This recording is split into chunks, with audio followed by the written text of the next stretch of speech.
మీ పిల్లల భవిష్యత్తును దిశానిర్దేశం చేసే విద్యా మహోత్సవ్ Dream9 మీడియా ఆధ్వర్యంలో ఈ ఫిబ్రవరి 1న మన ఖమ్మంలో జరగనుంది. ఆర్పి గురించి ఏం చెప్తావు బ్రో? మనకు వేరే వాళ్ళు విషయాలు.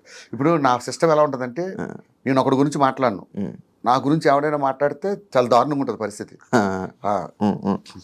అందుకైతే ఎవరి అభిప్రాయం వాళ్ళది, ప్రతి ఒక్కరిని గౌరవించాలి. ఇప్పుడు చంటి అన్న ఉన్నాడు, చంటి ఒకలా మాట్లాడతాడు, అది ఆయన అభిప్రాయం, నా అభిప్రాయం నాది. సో అసలు వేరే వాళ్ళ గురించి మనం మాట్లాడాలి. జబర్దస్త్ స్టార్టింగ్ అప్పటి నుంచి అంటే ఎప్పుడైతే మీరు ఉన్నారో స్టిల్ జబర్దస్త్లో ఉండిపోయారు. అవును, ఉన్న ఏకైక వ్యక్తి మీరే. నేనే. అంటే ఏంటి బయటికి వస్తే మళ్ళీ కష్టమనా లేకపోతే ఏంటా అనేది నాకు అంటే ఎగ్జాంపుల్ చెప్తా. లైఫ్లో నువ్వు ఎన్ని స్ట్రగుల్స్ పడ్డావో నాతో పాటు నాకు తెలుసు. నీకు ఒక షో ద్వారా మంచి పేరు వచ్చింది, ఆ షోని ఎప్పుడు జీవితంలో మర్చిపోతావా? ఇప్పుడు నేనంటే ఎవరికో జనాలు తెలియదు, అలాంటి నన్ను నాకంటూ ఒక గుర్తింపు ఇచ్చింది కాబట్టే ఈ రోజుకి జబర్దస్త్ను విడిచిపెట్టకుండా ఉన్నా. డబ్బుల గురించి కాదు, ఇదే డబ్బులు బయటకు వెళ్తే బోల్ని సంపాదిస్తా. నాకేంటి ఎప్పుడు అరే ఇంతమందికి అన్నం పెట్టిన షో, ఇంత లైఫ్ ఇచ్చిన షో, దానికోసం ఏదో కష్టపడాలి అంతే, అంతకుమించే లేదు. ఓకే, అంటే చాలా మంది ఇదే ఇందులో బయటికి వెళ్ళిపోయి సినిమాలు అని చెప్పి కానీ లేకపోతే మళ్ళీ బయటికి వెళ్ళిపోవడం, మళ్ళీ జబర్దస్త్కి రావడం. ఒక చిన్న విషయం చెప్తా. ఒకటి పిల్లం లేచిపోయింది, ఎవడో కనిపించి అడిగాడు, ఏంటి సార్ మీ ఆవిడ ఏమైందంటే, లేదండి చిన్న గొడవ వచ్చి నేనే వదిలేస్తాను అంటాడు. మా ఆవిడ లేచిపోయింది అంటాడు. లేచిపోయింది, ఇది కామన్.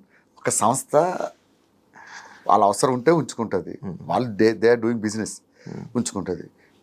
కొంతమంది తీసేస్తుంది, నన్నైనా సరే నా అవసరం అయిపోతే నన్ను తీసేస్తారు. ఇవి మన దగ్గర స్టఫ్ అయిపోయింది వీడు చేయలేడంటే పక్కన పెడతారు. బయటకు వెళ్ళి నేనేం చెప్తాను, యాక్చువల్గా నేను చాలా బిజీ అయిపోయానండి సినిమాల్లో అంటాను. అలానే అందరినీ అనట్లేదు, కొంతమంది సినిమాల్లో బిజీగా ఉంటారు. మరి ఆది ఎంత బిజీ, మరి చేయట్లేదు ఇప్పటికీ, మరి ఆయన ఎందుకు అడగట్లేదు? ఆది ఎంత బిజీగా ఉంటారు, చాలా బిజీ, మొత్తం చాలా సినిమాల్లో కనబడుతుంటాడు. అయినా సరే శ్రీదేవి డ్రామా కంపెనీ చేస్తాడు, డీ చేస్తాడు. బుల్లెట్ భాస్కర్ అంటే మామూలుగా చాలా మంచి క్యారెక్టర్ ఉన్న మనిషి, చాలా మంచి వ్యక్తి, ఎవరి దగ్గరికి వెళ్ళినా మరి అంత మంచివాడిని మన అందరం ఎదవలమే. కాకపోతే మన ఎవరు మంచి వాళ్ళు ఉంటారు భూమి మీద, కాకపోతే అట్లా అనుకుంటూ ఉంటారేమో నాకు తెలియదు. అంత మంచివాడిని కాదు, కొంచెం యారోగెంట్గానే ఉంటాయి. యారోగెంట్ అండి. ఇప్పుడు సినిమాలకి ట్రై చేయలేదా నువ్వు? సినిమాలు ట్రై చేశాను బ్రో. నువ్వు చెప్పు, సినిమాల్లో అవకాశాలు ఎవరు ఇస్తారు? ఎందుకు ఇవ్వరు బ్రో? ఇవ్వరు. నేను అది గమనించా. సినిమాల్లో అవకాశాలంటే నేను 1000 సినిమాలు చేశానని చెప్పుకోకూడదు. సప్తగిరిలాగా ప్రేమ కథా చిత్రం లాంటి ఒక సినిమా చేశానని చెప్పుకోవాలి. ఒక సినిమా చేస్తే అది మనకు బ్రేక్ అవ్వాలి. ఎక్కడో గుంపులో గోవిందలాగా నించోబెట్టి నేనేదో సినిమాకి ఇలాగే 55 రోజులు డేట్లు ఇచ్చా, హీరో ఫ్రెండ్ అన్నారని. సినిమా అంతా చూస్తే ఒక డైలాగ్ ఇచ్చారు. ఆ 55 రోజులు ఏం చేశారనుకున్నారు? సెట్కి వెళ్ళి భోజనం చేసి పడుకోవడం, సాయంత్రం లేకడం, ఇదే పని. అంత గుర్తింపు వచ్చే క్యారెక్టర్లు నాకు రాలేదు. ఇవ్వలేదు అన్నది వాళ్ళు ఇవ్వలేదు అని చెప్తే వాళ్ళు బ్లేమ్ చేసి ఉంటారు. నాకు రాలేదు. దేవుడు మనకు టైం వస్తుంది, టైం వచ్చినప్పుడు ఖచ్చితంగా వస్తాయి, వచ్చినప్పుడు చేద్దాం. సినిమాలు ఎక్కడికి బ్రో నాకు సుధాకర్ ఒకటే చెప్పాడు జబర్దస్త్ చేశాక, ఫస్ట్ మనం ఫైనాన్షియల్గా సెటిల్ అవుదాం. ఫైనాన్షియల్గా అంటే ఇప్పుడు ఈ 2 రాష్ట్రాల్లో ఈవెంట్స్ అంటే పబ్లిక్ షోస్లో మనం నెంబర్ 1.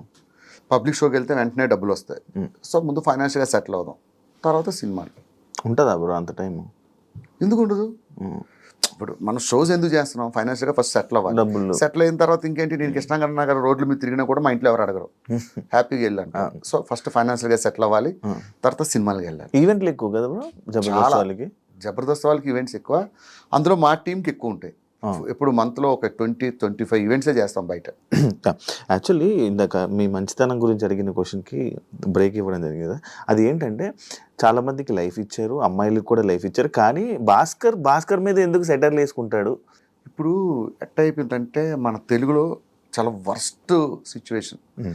మీరు తమిళకి వెళ్ళండి, హిందీకి వెళ్ళండి, షారుఖ్ ఖాన్ గారు ఎదురుగా ఉంటే షారుఖ్ ఖాన్ మిమిక్రీ చేస్తారు, వాళ్ళు యాక్సెప్ట్ చేస్తారు. మన తెలుగు వాళ్ళు యాక్సెప్ట్ చేయరు. ఏ హీరో మీద వేసినా, ఏ హీరో అంటే హీరో మీద వేయక్కర్లేదు, జస్ట్ స్పూప్ చేస్తే చాలా కింద కామెంట్ పెడతారు, మా హీరో జోలికి వస్తే పగులుద్దురా అంటారు. ఇట్లా చాలా ఫేస్ చేశాను. అంతెందుకు, మా జబర్దస్త్లో ఉన్నోడు మీద జోకులు వేస్తేనే వాడికి ఒక ఫ్యాన్స్ బేస్ ఉంది, వాళ్ళు కామెంట్లు పెట్టారు. అర్థమైంది కదా? నాకు అనిపించింది ఎవరి మీద వేసుకోకపోతే ఏం చేస్తాం, చివరికి నా మీద నేనే వేసుకుంటా. ఇది ఒకటి ఉంది కదా 4 ఫ్యామిలీలు 3 పెళ్ళిళ్ళు, ఆ డైలాగ్ మంచిదేగా. కానీ ఇంట్లో ఇప్పుడు ఇంట్లో వాళ్ళకి అది నిజమని తెలిస్తే ఇంట్లో గొడవ పడతారు, ఇంట్లో వాళ్ళకి అది కామెడీ అని తెలుసు కాబట్టి కామెడీగానే తీసుకుంటారు. ఫీల్ అవరా? ఎందుకు ఫీల్ అవుతారు? అసలు ఆ టీవీలో చూడరు ఫస్ట్. జబర్దస్త్ కూడా చూడరా? జబర్దస్త్ చూస్తారు కానీ కొంచెం తక్కువ, అంటే వీటిని ఎక్కువ ఫాలో అవ్వరు. మనం చూడడమే ఎక్కువ, మళ్ళీ టీవీ చూడడం, టీవీలో నిన్ను చూడాలంటారు, అదో పెద్ద బాధ. ఇప్పుడు మీ ఫ్యామిలీని ఎందుకు బయటకు తీసుకురావు నార్మల్గా? ఎప్పుడు పెట్టావు స్క్రీన్ మీద కానీ? మనకి బయటికి వెళ్తుంటే అందరూ గుర్తుపడుతుంటారు బ్రో, బుల్లెట్ భాస్కర్. ఇప్పుడు మా వైఫ్ ఉన్నారు, తను రోజు బస్సులో జర్నీ చేసుకుని, మా పిల్లలు ఉన్నారు, వాళ్ళు బస్సులో జర్నీ చేసుకుని స్కూల్లో చదువుకుంటున్నారు ఎగ్జాంపుల్.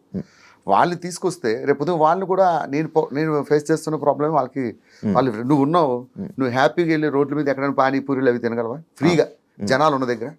తినలే.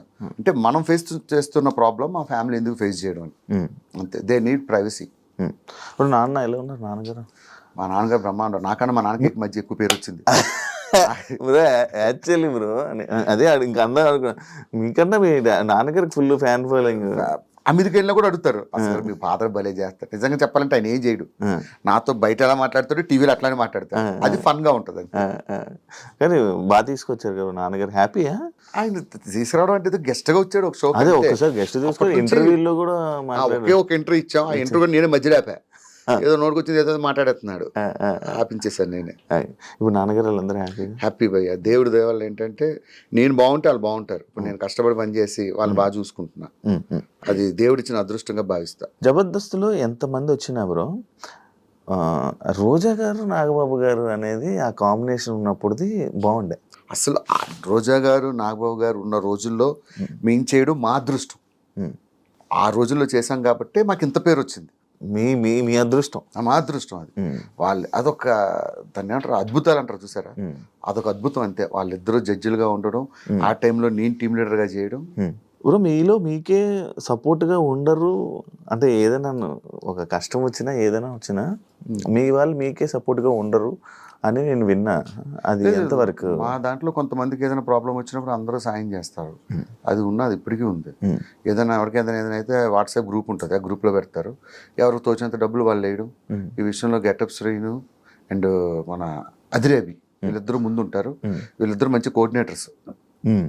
ఎవరికి ఏ కష్టం వచ్చినా వాళ్ళు రెస్పాండ్ అవుతారు, దాన్ని బట్టి అందరూ. మరి చంటిని ఎందుకు వదిలేశారు బ్రో? చంటిని వదిలేశారంటే అంటే ఎవరు నన్ను పట్టించుకోలేదని చెప్పారు, ఒక్కడు రాలేదు నా దగ్గర. విషయం, నాకు పాము గరిచింది, నాకు తెలుస్తుందా నొప్పి నీకు తెలుస్తుందా? నాకే కదా తెలుస్తుంది, నేను చెప్తేనే నీకు తెలుస్తుంది. ఆయన ఎవరికి చెప్పలేదేమో, ఇంటర్వ్యూలో చెప్తే ఎట్లా తెలుస్తుంది? మీకేం తెలుసు చంటి గారికి మేము అందరం సాయం చేసాం లేదు, మాకు తెలుస్తుంది. ఆయన ఏదో ఫ్రస్ట్రేషన్, మా గురువు గారు లాంటి వాళ్ళు చంటి గారు, ఆయన ఏమన్నా మేము పట్టించుకోం. మేమే కాదు, జబర్దస్త్లో ఎవరు పట్టించుకోరు. ఎవరైనా బయటకు వచ్చిన వాళ్ళు తిడుతూ ఉంటారు, ఎందుకని? ఎవరు తిడుతుంటారు? అంటే టీంని సపోర్ట్ ఉండదు, ఏముండదు అని ప్రతి ఒక్కరు. అంటే రాలేదు కాబట్టి అలా మాట్లాడుతున్నాం. లేదు లేదు లేదు, మీరు జబర్దస్త్లో ఎవరైనా అడగండి. ప్రసాద్ అన్న కష్టం వచ్చినప్పుడు అందరూ రెస్పాండ్ అయ్యాం.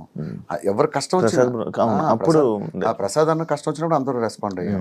ఎవరు కష్టం వచ్చినా మినిమం రెస్పాండ్ అవుతాం. ఇప్పుడు రామ్ ప్రసాద్ మీరు వైజాగే కదా, ఇంకెవరు ఉన్నారు ఆర్టిస్టులు? వైజాగ్ నేను, రామ్ ప్రసాద్, అప్పారావు గారు, తర్వాత ఇంకొక ఆయన ఉన్నారు చంద్ర టీంలో. మీరు సపోర్ట్ చేసుకుని వచ్చుకున్నారా? అక్కడికి వచ్చేది తెలిసింది వాళ్ళు వైజాగ్ అని. రామ్ ప్రసాద్ అయితే మా ఏరియాలో ఉండేవాడు, చిన్నప్పటి నుంచి ఎప్పుడు ఇద్దరు మొఖాలు చూసుకోలే. ఇక్కడికి వచ్చే ఏరియా అంటే ఇలా వైజాగ్ గొల్లపాలెం అన్నాడు, మా పక్కనే డాబా గార్డెన్స్ అన్నాడు. అవునారా అన్నాడు, ఇద్దరు ఒకరికి తెలియదు. ఇక్కడికి వచ్చాక పరిచయం అయ్యారు, ఇప్పుడు మంచి ఫ్రెండ్స్. కానీ ఇప్పుడు ఆర్టిస్టులు ఎవరు ఏం చెప్పరు, ఆర్టిస్టులు అంతే, అదొక కులం, అదొక మతం. ఎందుకు ఇప్పుడు బయటికి రావు నువ్వు? నార్మల్గా తిరగవు అంటే నేను ఎప్పుడు చూడలేదు. నేను మీ వాళ్ళందరినీ చూసాను, మా వాళ్ళందరితో కలిసి తిరిగాను, అందరు తిరుగుతుంటాను. అసలు ఆ లైఫ్ కి చాలా దూరం బ్రో. సెలబ్రిటీ మా వాళ్ళందరినీ చూసి అలాంటి లైఫ్ బ్రతకూడదని, చాలా సింపుల్ లైఫ్. ఈవెన్ మా ఇంట్లో పప్పులు అయిపోయినా, ఉప్పులు అయిపోయినా, ఏదైపోయినా ఉదయం నుంచి లెగిస్తే సాయంత్రం వరకు ఇదే పని. పిల్లలకి ఏం కావాలి, ఇంట్లోకి ఏం కావాలి, ఇదేం కావాలి, ఇదే లైఫ్. అయితే ఒకటి బయటికి వెళ్ళి ఈవెంట్లు చేసుకుంటా, లేకపోతే ఫ్యామిలీతో స్పెండ్ చేస్తా. ఇవి రెండు తప్ప నాకు వేరే ప్రపంచం తెలియదు. First work, second family.